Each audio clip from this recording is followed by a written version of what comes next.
حجاج ابن یوسف جو ہے ایک بہت ظالم شخص تھا، آل امیہ میں سے تھا، ان کا خدمت گزار بنو ثقیف میں سے تھا۔ آل امیہ سے مراد ہے کہ امیہ والا تھا، خود وہ یعنی بنو امیہ میں نہیں تھا، بنو ثقیف میں سے تھا۔ حجاج ابن یوسف عبد الملک بن مروان کا رائٹ ہینڈ تھا اور کوفے کا گورنر تھا، اور پھر اس کو لالچ دی گئی کہ تم اگر عبداللہ ابن زبیر کو قتل کر دو تو تمہیں حجاز کا گورنر بنا دیں گے، کیونکہ عبداللہ ابن زبیر نے مروان کے دور کے اندر 9 سال کے لیے وہاں پہ خلافت قائم کر لی تھی۔ شہادت حسین کے بعد مسلمان حکومتیں 2 حصوں میں بٹ گئی تھی، شام میں اور باقی سارے ایریا میں یزید یعنی حکمران تھا، اور یہاں پہ چونکہ شہادت حسین کے بعد آپ کو پتہ ہے واقعہ ہررا ہوا، اور اس کی وجہ سے ایک ریونج تھا شہادت حسین کے ریونج میں، چونکہ اہل مدینہ نے بیعت توڑی تھی اس لیے یزید نے حملہ کروایا تھا مدینہ شریف پہ، اسے واقعہ ہررا کہتے ہیں۔ اس کے بعد خانہ کعبہ شریف میں اس پورے ایریا میں عبداللہ ابن زبیر نے حکومت قائم کر لی، پھر ان کو بھی شہید کرنے کے لیے اس نے بھیجی فوج، لیکن وہ کامیاب نہیں ہوئی۔ پھر مروان بعد میں آیا، بیچ میں کچھ عرصے کے لیے یزید کا بیٹا تھا معاویہ، لیکن اس نے چھوڑ دیا، معاویہ ابن یزید۔ بعد میں مروان بھی کوشش کرتا رہا، کامیابی نہیں ہوئی۔ جب اس کا بیٹا عبد الملک بن مروان بنا نا، تو اس نے حجاج ابن یوسف ظالم شخص کو بھیجا، اور اس نے پھر دوبارہ سے یعنی چڑھائی کی، اور یہ پوری ڈیٹیل آپ کو صحیح مسلم میں ملے گی، کتاب الحج چیپٹر میں، اور مشکات میں بھی آپ کو 30 جلد میں جو قریش کے مناقب والا بیان ہے نا، اس میں آپ کو مسلم شریف کی حدیث ملے گی۔ ایک حدیث یہ ملے گی کہ نبی علیہ السلام نے فرمایا بنو ثقیف میں ایک کذاب اور ایک ظالم شخص پیدا ہوگا، ایک کذاب اور ایک ظالم۔ کذاب کے بارے میں یعنی لوگوں کا دعویٰ ہے مختار سقفی، ہمیں کوئی دلیل نہیں ملی، ترمذی سے ایک لے کے آتے ہیں، لیکن وہ امام ترمذی نے کہا ہے کہ کہا جاتا ہے، کہا تو بہت کچھ جاتا ہے، سند بیان نہیں کی ہے۔ بہرحال اسما بنت ابی بکر سیدہ عائشہ کی جو بڑی بہن تھی، انہوں نے کہا کہ یہ جو بنو ثقیف کا ظالم ہے وہ حجاج ابن یوسف ہے۔ یہ صحیح مسلم میں، اور پوری حدیث مسلم شریف میں مشکات میں 30 جلد میں آپ کو ملے گی پوری ڈیٹیل حدیث، کہ عبداللہ ابن زبیر کو اس نے شہید کروا دیا، اور مکے کے دروازے پہ اس نے ان کی لاش ٹانگ دی عبرت کے لیے، نعوذ باللہ، صحابی رسول کی، عام صحابی نہیں، صحابی رسول کا بیٹا، اشرف مبشرہ حضرت زبیر کا بیٹا، حضرت عائشہ کا بھانجا اور سیدہ اسما کا بیٹا۔ اور یہ وہ شخص ہے، بخاری شریف میں آتا ہے کہ جی کفار مکہ کہتے تھے کہ ہم نے بندن کر دی ہے، مسلمانوں کی اولاد نہیں ہوگی۔ پہلا بچہ جو پیدا ہوا وہ عبداللہ ابن زبیر تھے۔ نبی علیہ السلام نے اپنے مبارک ہاتھوں سے ان کو گھٹی دی تھی کھجور کی، یہ گھٹی دینا بھی سنت ہے، صحیح بخاری میں آتا ہے، یہ عام بندہ نہیں۔ ان کی لاش ٹانگ دی، عبداللہ ابن عمر وہاں سے گزرے اور کہا کہ اے ابو خبیب تم پر سلام ہو، یہ ان کی کنیت تھی، اور ان پر سلامتی بھیجی، اور کہا کہ یہ جو آل امیہ کے لوگ ہیں تمہارے بارے میں جھوٹ بولتے ہیں، تم ایسے نہیں تھے، تم بہت عبادت گزار تھے، تم بہت نیکوکار تھے، اور میں تمہیں منع کرتا تھا۔ یعنی وہ عبداللہ ابن زبیر کو منع کرتے تھے کہ آپ حکومتی معاملات میں نہ پڑیں، وہ ذرا ان کی پیسو نیچر تھی، ان کی ایکٹیو نیچر تھی۔ تو بہرحال یہ وہ پڑھ کے چلے گئے وہاں سے، تو بعد میں حجاج بن یوسف کو کسی نے بتایا کہ عبداللہ بن عمر نے تو بڑے تعریفی کلمات، یہ لادہ بات ہے، حجاج بن یوسف نے بعد میں عبداللہ بن عمر کو بھی قتل کروا دیا۔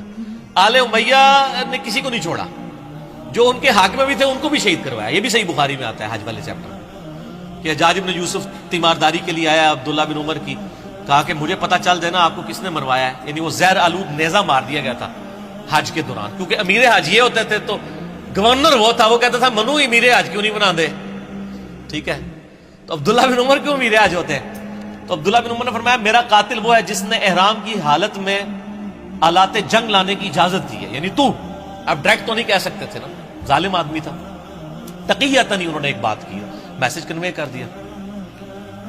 تو وہ مسلم شریف کی اس حدیث میں آتا ہے کہ جب وہ عبداللہ بن عمر چلے گئے تو حجاج بن یوسف کو کسی نے بتایا، تو اس نے پھر کہا کہ ٹھیک ہے عبداللہ بن زبیر کی لاش اتار کے یہودیوں کے قبرستان میں پھینک دو۔ یہ وہ لوگ ہیں سر، یہاں لوگ آل امیہ کانفرنسز کروا رہے ہیں، یہ صحابہ کی لاشوں کو ان لوگوں نے، یہ مسلم شریف ہے سر، یہ موضوعات شریف نہیں ہے، یا یہ تاریخ شریف نہیں ہے آل امیہ اور آل عباس کی لکھوائی بھی۔ یہودیوں کے قبرستان میں لاش پھینک دی، اور پھر یہ کہا کہ اس کی ماں کو بالوں سے گھسیٹ کے میرے پاس لے کے آؤ، یہ مسلم شریف کے الفاظ ہیں۔ اور ماں کون ہے؟ حضرت عائشہ کی بڑی بہن اسما بنت ابی بکر. تو اسما بنت ابی بکر کو جب یہ پیغام پہنچا نا تو انہوں نے کہا کہ ٹھیک ہے میں تو انہوں نے کہا جی آپ کو بلا رہے ہیں وہ, اور اگر آپ نہ آئے تو بالوں سے گھسیٹ کے.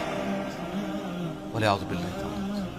تو اسما نے کہا ٹھیک ہے پھر مجھے بالوں سے گھسیٹ کے لے کے جاؤ, میں نے تو نہیں جانا. اب وہ جو آئے تھے ان کو بھی شرم آئی کہ یار حضرت ابو بکر کی بیٹی ہے, یہ عائشہ کی بڑی بہن ہے, اور عبداللہ ابن زبیر صحابی کی ماں, اور بالکل شروع میں اسلام قبول کرنے والوں میں. تو پھر حجاج ابن یوسف غصے سے خود آیا. یہ پوری ڈیٹیل مسلم شریف میں, مشکات میں بھی آپ کو مل جائے گی.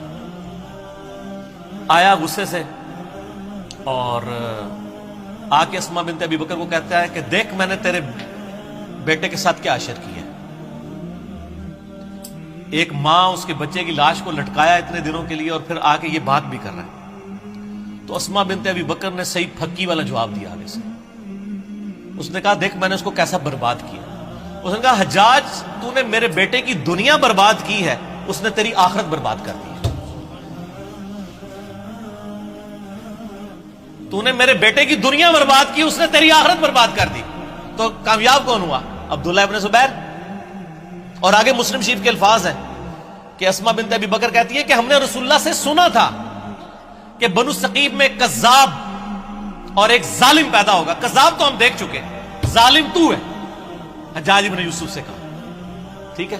اور پھر فرمایا کہ میں نے سنا تو مجھے کہتا ہے کہ 2 آزار بند والی. یہ سیدہ اسما کی یعنی آپ سمجھ لیں ایک خصوصیت کے طور پہ بیان کیا جاتا تھا, 2 آزار بند والی. تو اس نے کہا ہاں. تو ان کا تجھے پتا یہ 2 آزار کیوں تھے؟ ایک یہ جو آزار میں باندھا کرتی تھی نا ابو بکر اور رسول اللہ صلی اللہ علیہ وسلم کا کھانا لے کے میں غار ثور میں جایا کرتی تھی, اور دوسرا آزار میری تیمد ہوتی تھی جس سے کوئی عورت بھی آزاد نہیں ہو سکتی, اور اس وجہ سے میرا نام پڑ گیا تھا 2 آزار بند والی, رسول اللہ صلی اللہ علیہ وسلم کا کھانا لے کے. تو آپ اندازہ کریں کہ آل امیہ نے ان لوگوں کو جنہوں نے اسلام کے لیے اتنی قربانیاں دی تھی ان کے ساتھ کیا کیا ظلم کیا. صرف آل رسول کے ساتھ ظلم نہیں کیے, باقی صحابہ کی اولاد کے ساتھ. یہ جو آج جو ہے وہ سعودیہ کے ریال لے کے ان کے فضائل و برکات جھوٹے بیان کرنے کی کوشش کر رہے ہیں, ان کو پتہ نہیں ہے کہ یہ بھی کیا کر رہے ہیں, یہ اپنی دنیا بچانے کے چکر میں اپنی آخرت برباد کر رہے ہیں ان کی جھوٹی وکالت کر کے.